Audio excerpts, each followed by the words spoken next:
Caros alunos, bem-vindos mais uma vez ao nosso encontro virtual. Pessoal, mais uma vez enfatizando que nossas aulas serão todas elas gravadas, porque eu acredito que dessa maneira nós consigamos atingir o maior número de alunos possíveis. Então, estou pensando naqueles alunos que porventura não possam ter um contato no horário de aula através de uma videochamada. De repente o aluno não tem algum problema de conexão com a internet, questão de computadores, internet com qualidade para poder fazer esse tipo de ação. Então eu vou gravar as aulas e durante o horário habitual de aula eu vou estar na plataforma Teams à disposição de vocês para tirar eventuais dúvidas que possam surgir aí ou de qualquer forma. Se alguém quiser fazer alguma crítica ou sugestão, de repente achar que não está legal dessa forma, e achar alguma sugestão para mudar, para deixar a condição dessas aulas virtuais EAD aí numa qualidade melhor, eu aceito sugestão, tá? Todo mundo está aprendendo essa nova forma de aprendizado aqui. Bom, vou retomar o nosso conteúdo aqui, de onde nós paramos na outra semana, falando aqui de processamento mínimo de vegetais. É um assunto bastante extenso, emprega uma grande quantidade de pessoas em toda a sua cadeia produtiva, desde a área de insumos para a atividade, a produção em si, a comercialização. E é algo que tem, nos últimos anos, aumentando o público gradativamente. Eu já tenho há 20 anos conhecimento de pessoas que trabalham com essa atividade, né?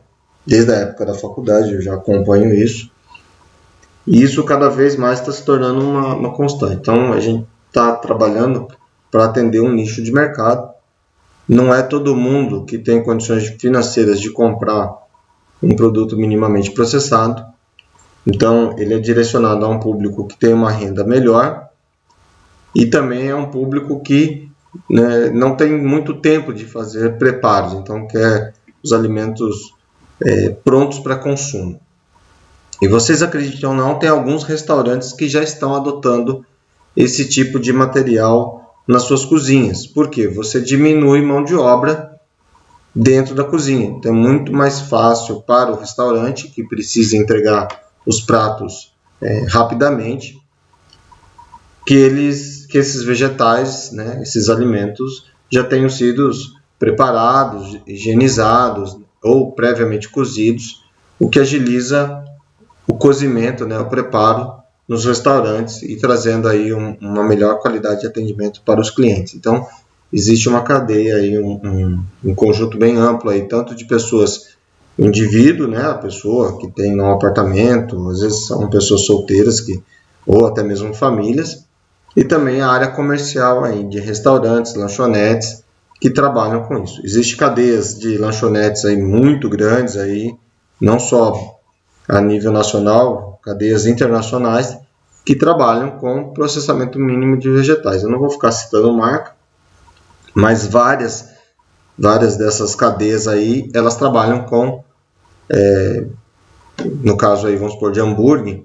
Então, você tem lá desde o pão, né, que não é o caso de um vegetal, já é um produto elaborado, mas os vegetais lá, cebola, alface, picles, tudo que é utilizado de vegetal, dessas cadeias já entra dentro dessa configuração aí de vegetais minimamente processados.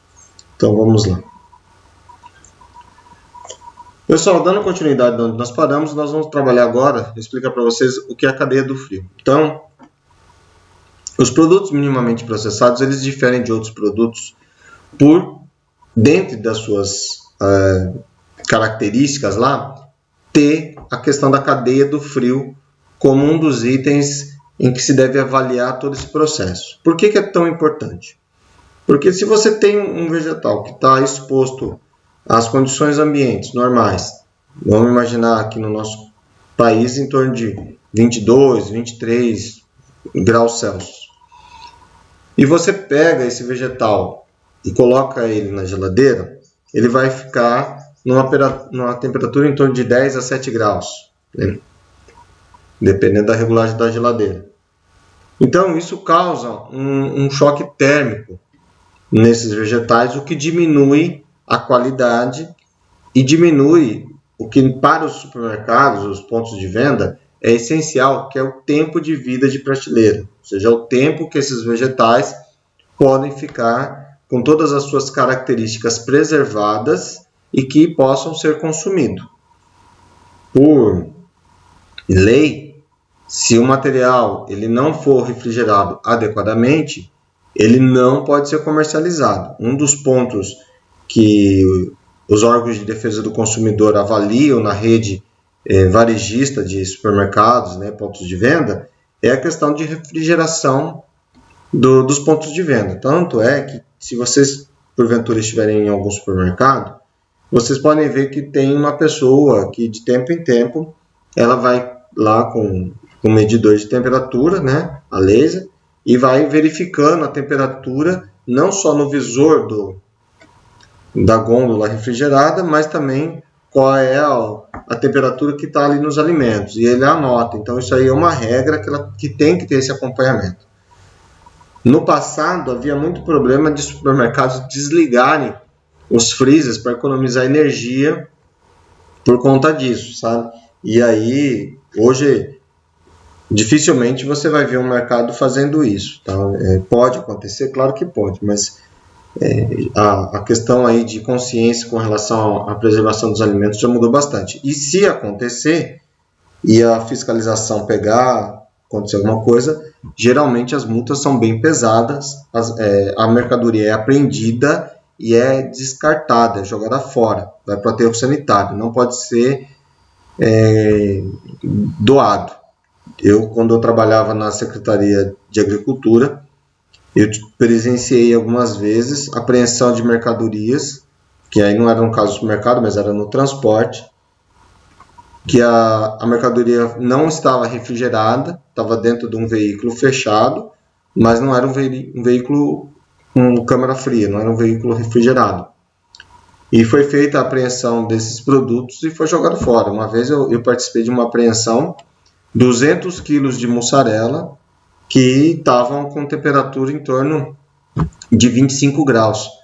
Isso porque era inverno, mas dentro do veículo a temperatura estava alta. Então imagina, você pegar um queijo que tem que estar refrigerado o tempo todo e você está transportando ele numa temperatura de 25 graus Celsius. Não, é impensável isso.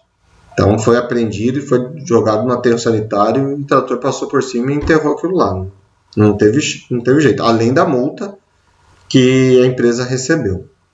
Então, a cadeia de frio é muito importante.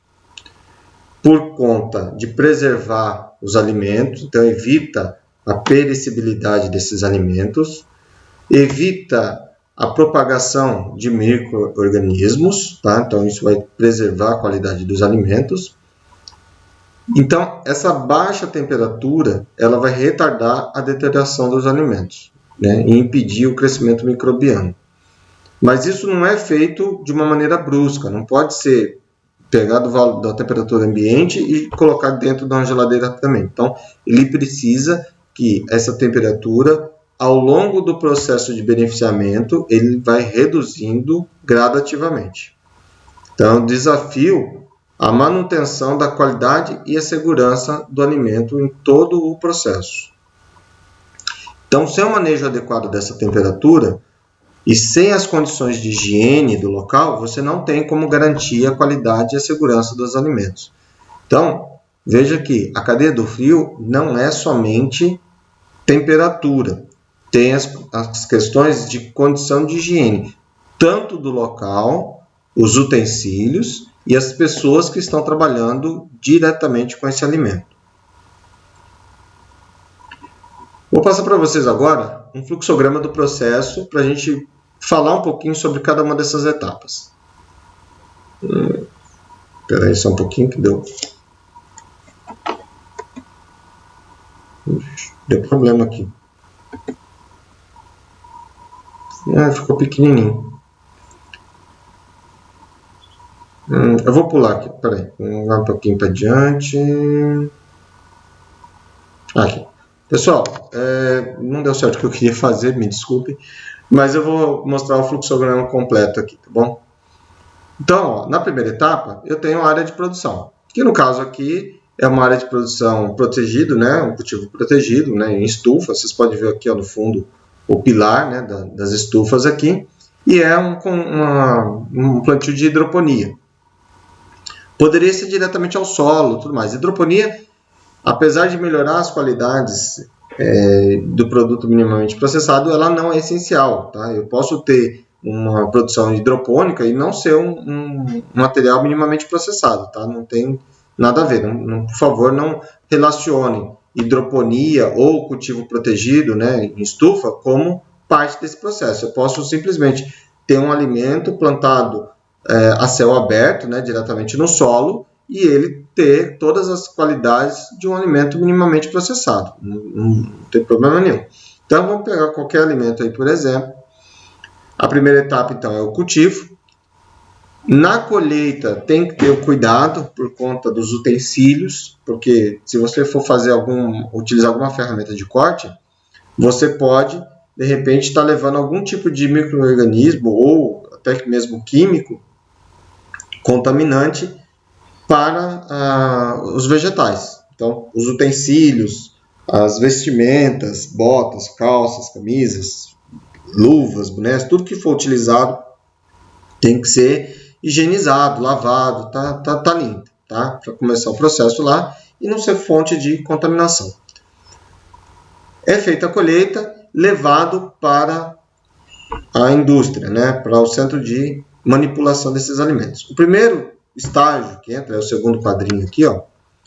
Dentro da indústria, eu tenho uma área de recepção. O que acontece nessa área? Essa área vai receber esses alimentos, tá vendo que eles estão encaixotados, caixas plásticas que também são higienizadas. É feita uma pré-limpeza, então ali eu vou tirar aquelas folhas que estão queimadas, que estão murchas, que não tem um aspecto visual tão bonito. Alguns vegetais, aí no caso do exemplo aí, uma couve-flor, eu vou tirar o excesso de folhas, que não é interessante. Então, eu vou retirando. Repare que, na hora que eu faço o transporte da área de produção até a área de beneficiamento, esses alimentos eles têm que ser cobertos, né, na sombra, para que, de repente, não vá, durante o transporte, ter um aumento de temperatura. Então, nem pode ter um abafamento. Então, geralmente, os veículos eles têm uma lona por cima que permita a passagem de ar, mas que esteja abrigados. Então, isso é um primeiro ponto para diminuir um pouco a temperatura desses alimentos. Quando ele chega na área de beneficiamento, geralmente ele é colocado numa área limpa, em caixas, né, limpa, sombreada, e deixa lá por um determinado tempo. Tá? De acordo com o processo da indústria, ele fica ali aguardando para depois ser levado para dentro. Nessa etapa, por ele já estar na sombra, ele vai diminuindo sua temperatura naturalmente. Depois entra nessa etapa, que faz essa pré-limpeza. Logo em seguida, ele é lavado, é o terceiro quadrinho aí do lado direito, ao alto. Ele é lavado. Essa água, ela já possui alguns elementos desinfectantes, tá? Para poder higienizar os produtos. E ela já ajuda a reduzir a temperatura. Tem uma diminuição dessa temperatura. E qual que é essa temperatura? Essa temperatura varia de vegetal para vegetal. Cada tipo de processo de beneficiamento de um vegetal vai ter características particulares. Então, eu não vou generalizar aqui para vocês qual é a temperatura, porque isso depende de cada tipo de vegetal. Só para vocês entenderem como que isso é bastante variável, eu posso estar trabalhando na mesma indústria o beneficiamento de alface, posso estar trabalhando com o beneficiamento de repolho. Então, veja que a alface ela tem mais folhas, as folhas são abertas. O repolho, as folhas já são mais fechadas. Então, já um outro processo de diminuição de temperatura. Posso trabalhar também nessa indústria com batata, que é um tubérculo, com cenoura. Então, veja que para cada um vai ter uma cadeia de frio com uma gradativa diminuição de temperatura ao longo do processo. Tá? Então, em linhas gerais, tem essa área de higienização. Logo em seguida, vem a área de corte, que é esse que está abaixo, aí, mais ao centro do lado direito. Vem a área de corte, que também, cada tipo de vegetal vai ter um corte diferente. Em alguns vegetais, não tem o corte. Então, vamos imaginar lá uma couve-flor ou um brócolis. Não tem necessidade de você cortar ele, né? Ele já vai ser embalado daquela forma. Então, mas outros sim. Então, cenoura, no caso, repolho, cebola. Então, são alguns que podem receber cortes. Couve, né? Couve-manteiga. São alguns que podem receber essa etapa de corte. Essa etapa de corte, pessoal, o que acontece? Ela vai expor as células vegetais às condições ambientais, né, do local. Por mais higiene que tenha, nós sabemos que existem micro-organismos que estão em suspensão no ar. Então, depois da área de corte, novamente passa para uma área de desinfecção. Repare agora, pessoal, que nessa próxima etapa, que está do lado esquerdo aí ao centro, as pessoas que estão trabalhando já estão utilizando luva, touca e máscara. Nas outras etapas do processo, não havia necessidade das luvas aqui, ó, tá vendo? Ó? E nem de máscara. Ó. Esse aqui tá com luva, tá? Por causa da questão de frio e tudo mais, ó. Manipulando material cortante, tá? Mas elas não estavam com máscara. Então, ó, nessa etapa aqui, ó, o rigor aqui, ó, se torna maior. Então, passa por uma desinfecção final, a higienização. Nessa etapa aqui também é feita a secagem desses vegetais, é retirada a água. E aí, a retirada de água pode ser somente por deixar numa área escorrendo ou por centrifugação. Logo em seguida, entra a área aqui, ó, de pesagem e embalagem. Então, aí os produtos são pesados de acordo com a indústria, né? Embalagem de 300 gramas, meio quilo ou até maiores. No caso daquelas cadeias de restaurantes, né, lanchonetes que eu falei para vocês, então, vamos pensar em alface, né? Eu faço um enfardamento dentro de sacos e numa pesagem bem maior do que fosse uma bandeja, tá? Então, é uma venda atacado. Mas para o consumidor, geralmente, embalagem de 250, 300, 400 gramas é o que é normalmente encontrado aí na rede.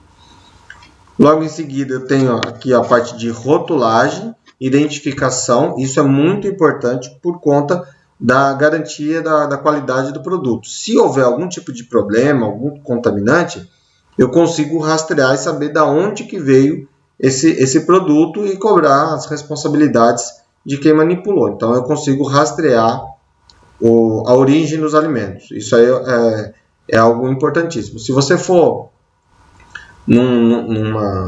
num centro de venda lá e comprar um produto lá que está na gôndola, você vai ver, vamos supor, maçã. Você vai estar lá, vou comprar por quilo, né? Vou pesar, só que você não sabe de onde que veio aquela maçã. Você teria que perguntar lá para o mercado, saber qual que é a caixa. Você não sabe se aquela caixa realmente é lá da propriedade que foi feita a produção de maçã, tá? Porque muitas vezes o produtor vende para um centro de comercialização, um atacadista, ele faz a seleção e coloca a marca dele. Então, eu posso ter a maçã vindo de, sei lá, 10, 15, 20 produtores diferentes, mas que tem a marca de uma empresa que compra desses produtores e põe a sua marca. No caso, o processamento mínimo de vegetais, a cadeia de processamento, se eu for nessa indústria, essa indústria sabe que esse lote veio de um determinado produtor. Então, imagina que você teve algum problema de intoxicação por algum pesticida agrícola, né, algum agrotóxico, por conta de um produto minimamente processado. E aí você consegue rastrear e cobrar, porque a garantia do produto minimamente processado também traz consigo o fato de que essas questões de uso de agrotóxico também sejam fiscalizadas. Então, não pode ter produto utilizando ali que não seja adequado, que não tenha sido respeitado o intervalo de carência e tudo mais. E depois, nessa última etapa, segue para a comercialização. Tá? E aí vai ser acondicionado em veículos refrigerados, né? Não pode ter aumento da temperatura. Então, ao longo de todos esses processos, a temperatura vai diminuindo gradativamente em cada um dos pontos, até que eu tenha aí no final o produto lá numa temperatura em torno de 10 graus, que é a temperatura aí em torno da geladeira. Aí vai para a rede varejista. Na rede varejista, claro, não pode ser diferente, essa temperatura tem que ser mantida. Tá? Então, é feita a entrega do produto e o produto rapidamente é encaminhado para a câmara frigorífica aí, ou a geladeira, né, a câmara de refrigeração do supermercado aí da área de venda, tá bom? Então tá aí, ó. Esse daqui é um fluxograma bem geral, então tem a recepção, seleção e tratamento, pré-lavagem, corte, sanitização, enxágue, centrifugação, dependendo, é claro, do vegetal, a pesagem, colocado o selo e etiqueta, né? Uma embalagem secundária. O que é essa embalagem secundária? Eu tenho várias bandejas, cada uma com 300, 400 gramas lá de um determinado produto.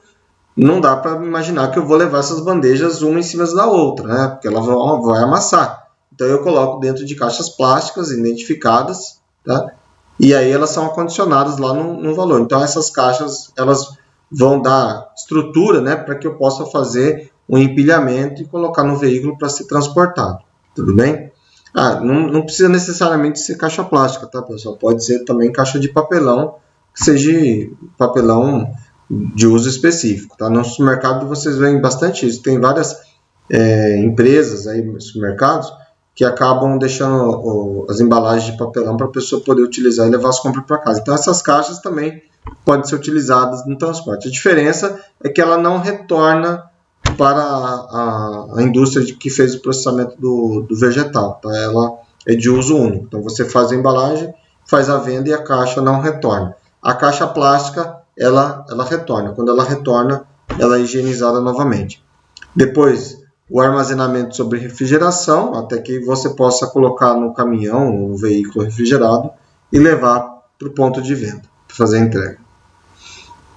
Aqui é um outro modelo de processamento mínimo de vegetais. Então veja aqui, ó, que agora eu estou trabalhando aqui, ó, com abóbora, com chuchu, cenoura, com quiabo, com cebola. Então são produtos que já têm um processamento diferente. Agora eles são feitas as porções, tá? E eles são embalados a vácuo, tá? Então isso traz mais garantia porque não tem a presença do ar e aí, é claro, a deterioração dos alimentos é muito mais lenta.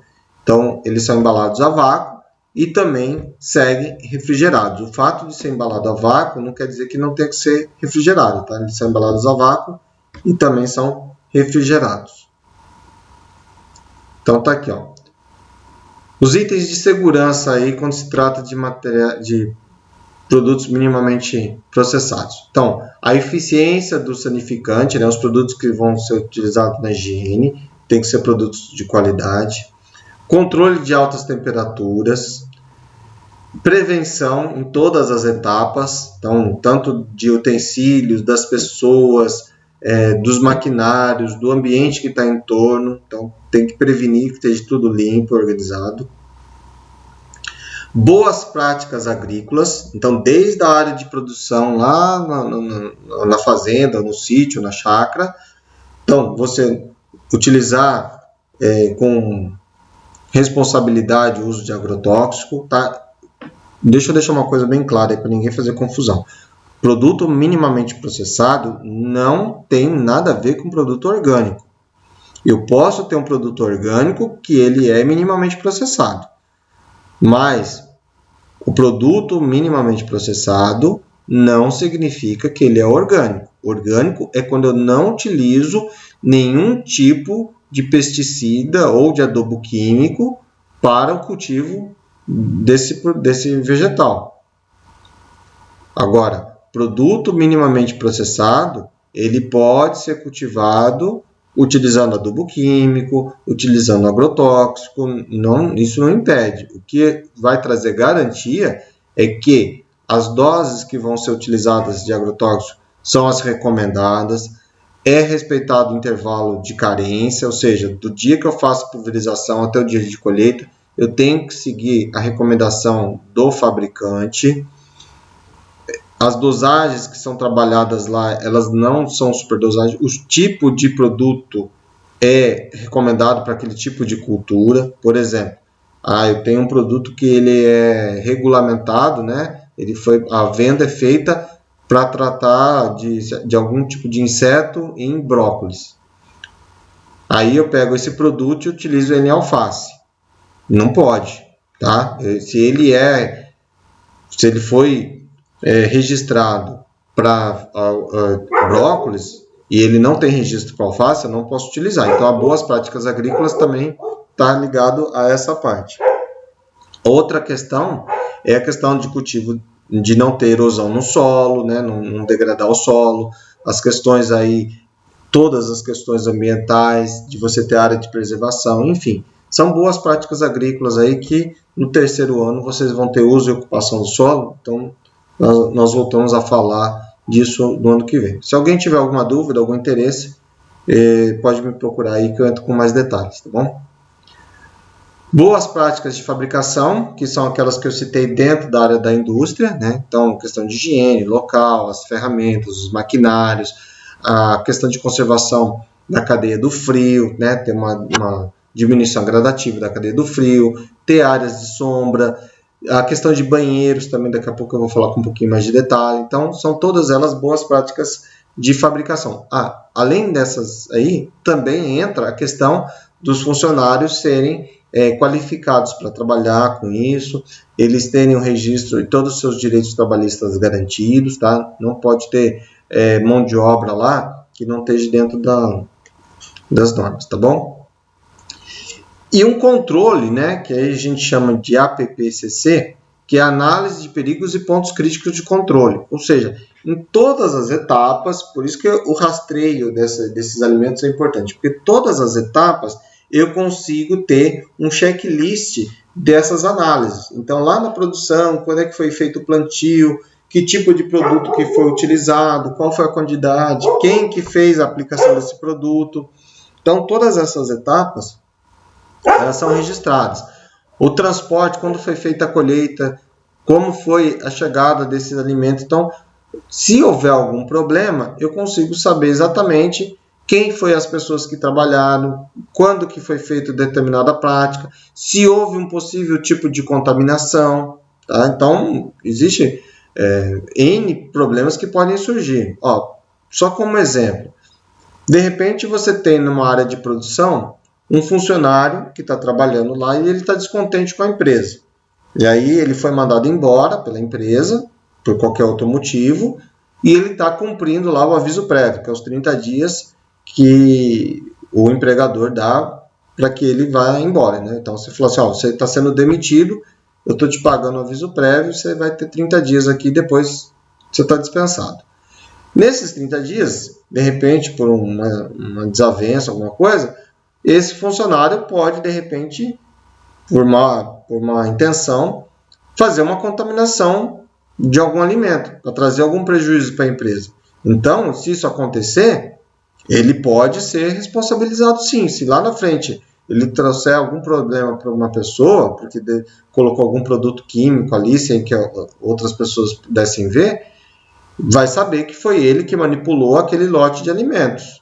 E aí entra a questão aí de investigação, polícia, uma série de coisas aí, tá? Então, essa análise, ela é uma garantia para o consumidor, essencialmente, porém, ela também traz garantias para toda a cadeia, tanto do produtor quanto da área que está beneficiando, quem está vendendo, tá? Então todo mundo se beneficia disso. Por isso que é tão importante você seguir essa análise de perigos e pontos críticos de controle muito bem. Então a segurança aí, prevenir aonde? A prevenção está desde o cultivo, na colheita, no transporte, no processamento, que é dentro da indústria, na distribuição e no manuseio. Pessoal, só para falar um detalhe, eu posso ter um produtor que ele também faz o processamento mínimo de vegetais, tá? Então, o produtor ele pode abranger uma cadeia toda. O que mais tem acontecido, que eu vejo por aqui nas áreas aqui, é exatamente isso. A pessoa é um produtor E para agregar mais valor, trazer mais confiabilidade, para poder ter uma receita melhor, ele acaba investindo numa pequena agroindústria. E aí ele consegue agregar valor, ter a sua própria marca e vender. Então a gente é o que a gente chama de verticalização da produção. Tá? Eu vou desde a produção até a comercialização. Alguns produtores, né, que têm essa agroindústria na sua propriedade, eles podem comprar de outros produtores, eles podem vender esses produtos para uma rede varejista de supermercados, vários supermercados, ou eles podem simplesmente vender direto ao consumidor. Eu posso ser um produtor que eu forneço para uma cadeia de lanchonetes. Tá? Eu tinha um colega na faculdade que acontecia exatamente isso. O pai dele era um produtor e ele atendia uma rede de lanchonetes. Ele não vendia para outros supermercados, porque toda a produção dele já era para essa rede. Então, é feito um contrato de fornecimento. Aqui em Mojimirim mesmo, eu conheço produtores que eles fazem entrega, ele tem toda essa etapa, e eles fazem entrega aí para 4, 5 supermercados diferentes. Tá? Então, cada um tem um modo de trabalhar. Mas é muito legal isso, porque você vê que há uma melhoria aí na renda do produtor. Bom, os meios de contaminação que podem ocorrer através do solo, através da água, animais e seus estercos, né, seus dejetos, os manipuladores, instrumentos e equipamentos. Vou voltar um pouquinho aqui. Isso. Falando um pouquinho rapidamente sobre cada um. Então, o solo. Eu posso ter contaminação por conta de pesticidas que estão no solo, por conta de carregamento de solo de outras áreas que não estão na área de produção, que vieram para lá. Então, imagina assim, eu tenho um trator, alguma coisa, que ele foi numa propriedade, trabalhou lá e eu fiz um trabalho nessa propriedade. Então, a terra que veio impregnada nesse veículo, ela pode trazer algum tipo de contaminante para aquele solo. A água utilizada em várias propriedades. De repente, a água que veio lá pelo curso d'água, um rio, um córrego, né? Assim, pode trazer contaminantes de uma outra área. Animais e seus estercos. Animais, pode ser animais da propriedade ou até mesmo animais silvestres, tá? Que podem estar transitando naquela área ali, né? Que é uma área aberta, pensando no cultivo a céu aberto, e trazer algum tipo de contaminante. Quanto aos manipuladores, tanto na área de cultivo quanto na área de processamento, tá? Eles podem trazer algum tipo de contaminação e também os instrumentos e equipamentos que são utilizados. Tá? Então, esses aí são os principais meios aí de contaminação. Então, tá lá. Fontes de contaminação. Pode ser por irrigação, ou fertilizantes de origem animal, quando eles não são bem compostados, a manipulação, os recipientes, baldes, enxadas, todo, né, lá na área de produção, e depois as facas, potes, cilindros, tudo que for utilizado na área de processamento. Também a lavagem no pós-colheita, também a água aí que é utilizada tem que ser higienizada, porque assim, imagina, você vai trabalhar um determinado produto, você começa a lavar, essa água geralmente ela é uma água que ela está dentro de um ciclo fechado, ou seja, ela passa por um filtro e volta para a lavagem de novo. Então, essa é uma lavagem inicial. Essa água ela tem que ter os procedimentos de higienização dela também, ou seja, tem que ser uma água clorada, tem que ser uma água que passa por filtro, não pode ser uma água de origem desconhecida, que pode trazer algum tipo de contaminante. Então, a temperatura, que entra aí na área de estocagem, o tipo de embalagem, importante que ela seja higienizada, e a área de preparo do produto final. Então, tá aqui. A ocorrência da contaminação, então, contaminação fecal do solo devido aos animais e ao próprio homem. A questão de fossa negra na área agrícola ainda é muito presente, tá? Então, a questão de trabalhar com biodigestor, fossas sépticas, aí tem que melhorar bastante no meio rural aqui no Brasil. Contaminação de adubos orgânicos que não foram compostados adequadamente. Pessoal, adubo orgânico, vocês sabem disso, é um processo de compostagem, de fermentação daquele resíduo animal. Não pode simplesmente você pegar aquele resíduo animal e jogar na planta, isso não funciona. Eu vou dar um exemplo que aconteceu comigo quando eu estava com a granja trabalhando. Eu vendi a cama de frango, né, que é o esterco, depois da criada, eu vendi para um produtor. E a cama de frango ela é muito rica em amônia. Só que quando você deixa ela decompor, essa amônia vai se degradando e fica o nitrogênio disponibilizado para a planta e a temperatura é baixa. Tá? A fermentação é uma reação exotérmica, tem desprendimento de calor. Quando aconteceu isso aí, eu vendi e eu avisei o produtor, olha, essa cama aqui ó, é uma cama nova, precisa deixar ela fazer uma compostagem. Ah, não, tudo bem, tudo bem. Aí o cara levou, só que o que ele fez? Na semana seguinte ele pegou e jogou numa plantação de café, uma muda de café, tinha 6 meses. Queimou tudo, entendeu? Aquele excesso de nitrogênio e a temperatura queimou a plantação. Depois ele veio reclamar comigo, mas eu falei, cara, eu avisei. Ah, mas eu achei que uma semana dava. Não, é um processo de compostagem. Você tem que deixar, tem que manter a umidade, tem que fazer o revolvimento, né, a aeração desse composto, né, para ele fazer a compostagem adequadamente. Então tem todas as etapas aí que tem que ser respeitadas, não é simplesmente deixar embaixo da sombra durante uma semana e colocar lá na planta. Isso não vai trazer benefício nenhum, pode inclusive trazer prejuízo, como foi o caso. A água de irrigação, né, que é utilizada para tratamento no campo, né, com agroquímicos, tomando cuidado, né, falando mais uma vez, produto minimamente processado pode receber tratamento químico, não tem problema, desde que seja respeitado indicação do rótulo do fabricante, se aquele produto é registrado para aquela cultura, a quantidade, a dosagem que é impregnada no tratamento, o período de carência, né, tanto do intervalo de entrada, que é o tempo que você faz a aplicação e as pessoas podem entrar nessa área novamente, quanto da colheita. Então, tudo isso aí tem que ser respeitado, não é simplesmente ir lá.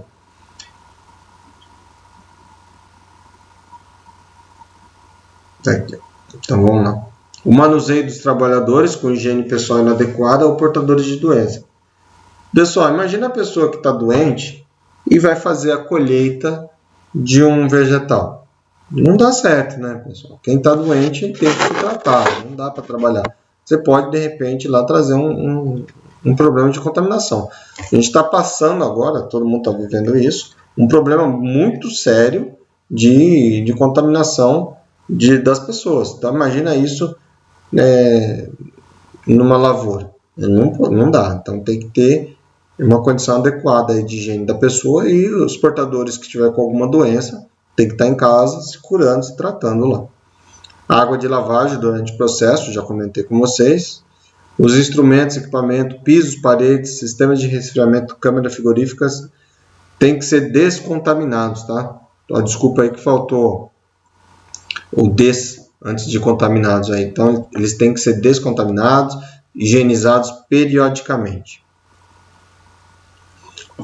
Agora tem aqui um desenho que mostra como seria uma agroindústria para o processamento mínimo de vegetais. Então, essa área inferior que vocês estão vendo, entrada da matéria-prima, é onde vai chegar os veículos, tratores, caminhões, né, que vão trazer lá da produção da roça, vamos dizer assim, tá, do cultivo para a agroindústria. Então, nessa área é uma área sombreada, eles ficam ali, aí tem uma plataforma de recebimento.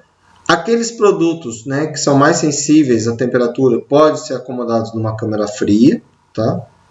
Ou aqueles produtos que já podem ser encaminhados para a recepção. Pessoal, essa câmara fria não é que ela vai estar lá a 10 graus, tá? É uma câmara fria um pouquinho mais baixa que a temperatura ambiente, tá? Inclusive, de repente, ela pode ter um sistema de refrigeração por ventiladores, por exaustores, para manter ela numa temperatura menor que a temperatura externa, tá? Não é que vai estar dentro de uma geladeira, por favor. O ponto 2 aí é a área de recepção, que é aquela lá que eu mostrei, que as mulheres estavam fazendo lá a retiragem, né, daquelas folhas velhas, daqueles materiais que não servem. Pessoal, esse material que é retirado, ele é devolvido, né, volta para a agricultura, para o meio de produção, recebe uma compostagem e ele pode ser utilizado como adubo. Tá? Então, por isso que é importante você fazer essa seleção, separar e levar de volta, que você acaba dando uma sustentabilidade maior aí ao processo. Depois aí eu tenho a área de processamento, tá? Então aí vai variar aí de acordo com cada tipo, né? Tem aquela parte de lavagem, os cortes, a seleção, questão de porcionamento, né, das embalagens, pesagem, rotulagem. Então toda essa área aí é a área de processamento.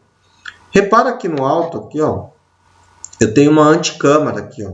Então o que acontece? As pessoas que vão trabalhar, elas vão entrar, tem o vestiário masculino e feminino, isso é obrigatório, tá?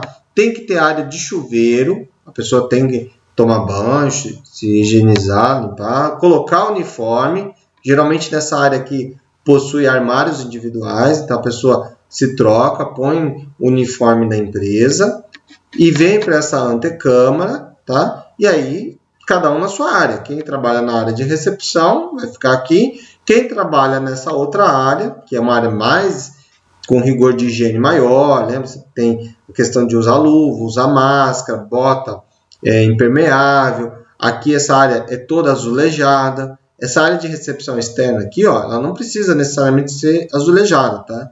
Ela pode ser um piso impermeável, né? E possuir uma pintura com tinta epóxi, né? Com aquela tinta plástica na parede. Não precisa necessariamente ser azulejado. Agora, a área de processamento já demanda piso azulejado, então o chão não pode ser só de cimento, tem que ser azulejado, tem que ter uma boa área de drenagem com ralo, tem que ter no mínimo 2 metros de altura de azulejo na parede, aí acima disso pode ser tinta epóxi também, tá? Aquela tinta plástica, mas geralmente as agroindústrias que eu conheço é azulejo até o teto, tá? Mas a lei diz que é no mínimo 2 metros, mas a maior parte das vezes eu já vejo toda a parte lá, até o teto. O estoque de produto químico, que é separado, então vocês vejam aqui, ó, que eu tenho uma área separada, as embalagens que são utilizadas, plástico, né, as caixas. A câmara fria, então vocês vejam que vai diminuindo a temperatura. Aqui sim, pessoal, aqui tem que ser refrigerada com a temperatura de acordo com cada produto, tá?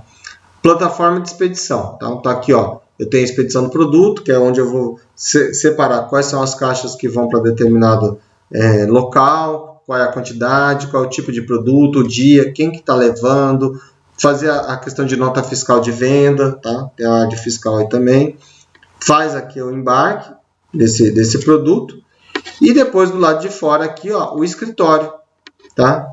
Pessoal, nessa área de escritório, o que acontece? Geralmente, eu posso ter uma área de comunicação aqui, ó. Então, as pessoas elas podem trabalhar aqui através de um vidro ou de uma tela para que as pessoas do escritório consigam conversar com as pessoas que estão na área de processamento, tá? Se houve algum problema, foi identificado, o pessoal do processamento pode comunicar ao pessoal do escritório sem ter que sair da sua área. Pessoal, pensa o seguinte, ó, não tem como, quem entra para trabalhar aqui não pode ficar entrando e saindo da área. Você entrou para o seu turno de trabalho, você vai atuar lá. Ah, preciso comunicar alguma coisa. Então, muitas vezes você tem um vidro, tem uma tela, que você comunica aqui com o pessoal e relata o que está acontecendo, tá bom? O pessoal da recepção, como tem uma questão assim de um rigor de higiene pouco menor, você pode, de repente, se comunicar externamente, tá? Porque não tem tanto problema. Mas quem está aqui dentro, ó, não pode ter contato externo. Se você tiver que sair por algum motivo, você vai ter que passar de novo por esse processo de higienização, tá bom? Bom, em caso de dúvida, pode me contactar pelo e-mail danilo.silva353@itec.sp.gov.br ou através do nosso canal aí da plataforma Teams durante o nosso horário habitual de aula. Tudo bem? Pessoal, espero que eu tenha trazido informações relevantes para vocês. Qualquer coisa, estou à disposição. Um grande abraço para todo mundo. Saudades também. A turminha que eu gosto muito de dar aula. Tenho um afeto especial, já falei isso para vocês, tanto pela sala quanto pelo curso, tá bom? Então, um grande abraço, saudades e que a gente possa se rever aí o mais breve possível. Até mais.